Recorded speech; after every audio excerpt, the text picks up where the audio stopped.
Bonjour Clarence. Bonjour Régis. Donc on est à nouveau réunis dans le podcast Isadora BC, ce podcast où une comédienne et un poète échangent autour d'un café.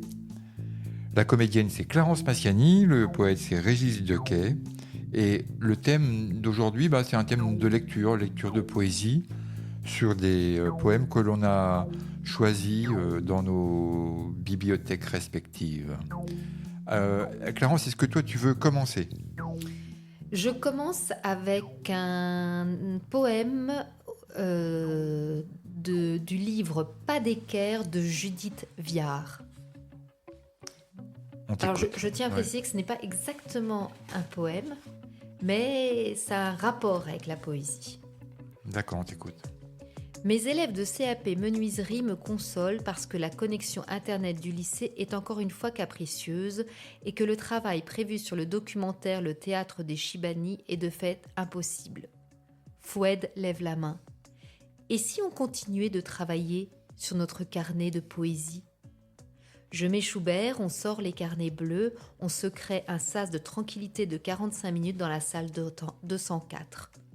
On oublie le gros trou au plafond, la fenêtre qui ne ferme plus, celle qui ne veut plus s'ouvrir et la télécommande du vidéoprojecteur sans pile.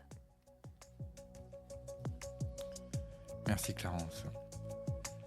À présent, moi je te propose de lire un extrait du recueil Un accident entre le monde et moi de Martin Page.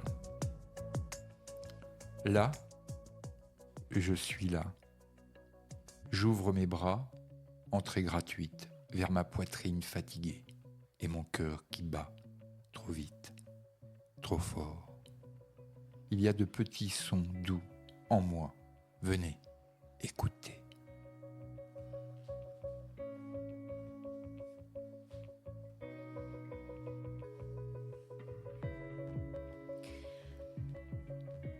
Un poème dans le livre Les mains libres de Paul Éluard, accompagné de Man Ray. Solitaire. J'aurais pu vivre sans toi, vivre seul. Qui parle ? Qui peut vivre seul sans toi ? Qui ? Être en dépit de tout, être en dépit de soi. La nuit est avancée comme un bloc de cristal, je me mêle à la nuit. Merci Clarence. Alors, on était avec Éluard, donc c'est un poète très très connu. Là, je vais passer quelqu'un de moins connu, c'est Charlie Amadoussi. C'est un recueil qui s'appelle Né un 11 novembre. Et j'ai choisi un poème qui s'appelle Sœur, que je trouve très beau. Ma mère est ma sœur. Ma tante est ma sœur.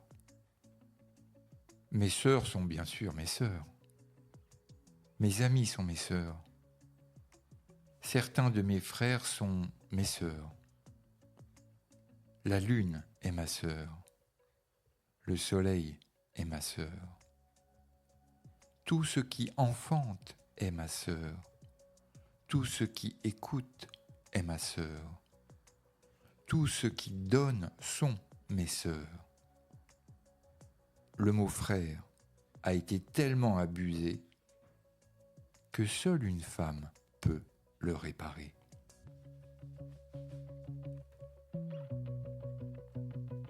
Merci Régis. Voici un poème de Rimbaud dans ses œuvres complètes, Rêver pour l'hiver. L'hiver, nous irons dans un petit wagon rose avec des coussins bleus, nous serons bien. Un nid de baisers fous repose dans chaque coin moelleux. Tu fermeras l'œil pour ne point voir par la glace grimacer les ombres des soirs. Ces monstruosités hargneuses populaces de démons noirs et de loups noirs. Puis, tu te sentiras la joue égratignée, un petit baiser comme une folle araignée te courra par le cou, et tu me diras « cherche » en inclinant la tête. Et nous prendrons du temps à trouver cette bête qui voyage beaucoup. Merci, c'est superbe. Alors, je te propose une lecture de... C'est un ouvrage qui s'appelle Regarder pour rien de Capucine Molitor. Voilà. Et le poème que je te propose de lire s'appelle Je ne me tairai point. Je ne me tairai point devant les places assignées, louve isolée, face à une meute organisée, ma parole juste tolérée. Je ne me tairai point devant les haut-parleurs allumés, ta voix plus grave que la mienne, ton corps plus large que le mien. Je ne me tairai point devant une verge exhibée dans une ruelle ensoleillée, violence au cœur de la banalité. Je ne me tairai point devant l'absence de mots pour dire le plaisir féminin, le manque de femmes, artistes célébrés, le désert de modèles auxquels s'identifier. Je ne me tairai point, je continuerai. Si un jour tu veux faire un pas de côté, baisse ta garde, ton épée, et le cœur ouvert à l'inconfort, car entendre est un effort. Viens nous écouter. Point.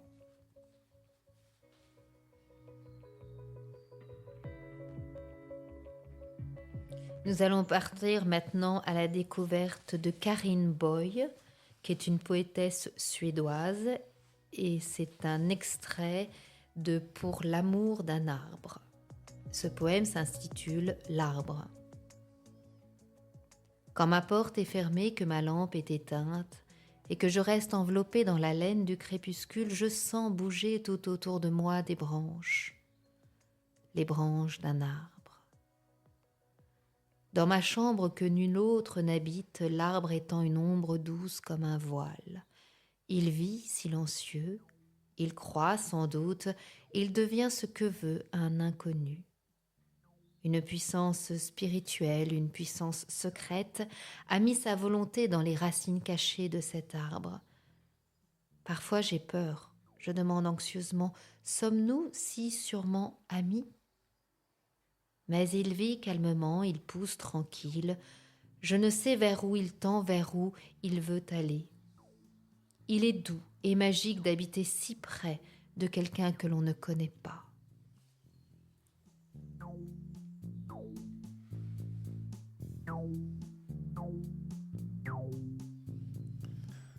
Voilà, à présent, moi, je pense que je vais te lire un passage d'un poète que j'aime beaucoup, c'est Henri Michaud, voilà. Alors, c'est pas de la poésie classique, hein, c'est plutôt de la prose, mais j'aime beaucoup. Donc, je te lis un extrait de Face à ce qui se dérobe.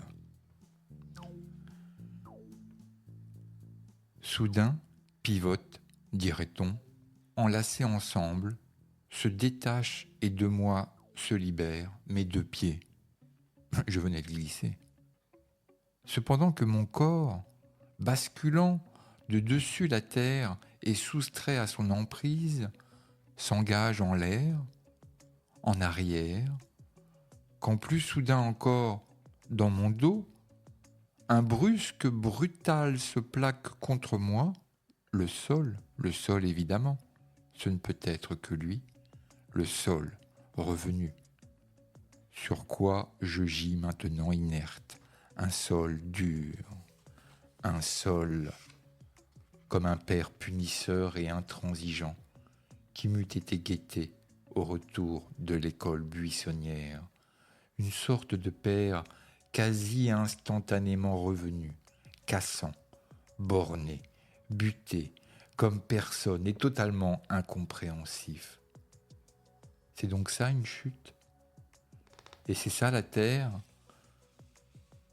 Lorsqu'après quelques instants où elle s'était dérobée à vous et vous à elle, elle vous revient en force et vos membres relâchés n'arrivent plus à la tenir en respect. Mis à part pieds ou bras cassés, ou pieds et bras à la fois, tandis que là, je suis, par terre, il se passe quelque chose d'étrange, quelque chose m'est dérobé, mais continuellement dérobé. Silence. Je considère autour de moi le silence, un certain nouveau silence.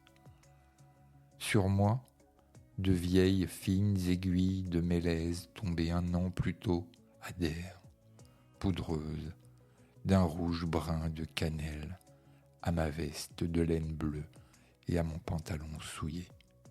C'est tout ce que mes vêtements ont retenu, eux, de l'accident, qui si totalement me change, me rend infirme. Merci Régis. Je terminerai pour ma part avec un poème de Amel Zmerli, un livre que je ne connais pas encore, dont je viens juste d'ouvrir une page par hasard, et il me semble qu'il parle de Camille Claudel. Vu son temps et ce qui allait advenir dans la folie industrielle, se barbouiller le visage de boue et se lever dans la terre furent ce qui la rendit plus vivante que la plupart de ses contemporains. Elle préparait les braises devant sans savoir. Mais qu'importe, il n'y eut personne pour la voir dans le noir cachot où elle ne pétrissait que son malheur. Rodin avait 50 ans et Paul avait l'âge de sa lâcheté. Merci Clarence pour ce petit moment poétique, ce petit moment d'échange de poèmes dans nos bibliothèques respectives. Et puis on se retrouve bientôt. À bientôt. Au revoir. Au revoir.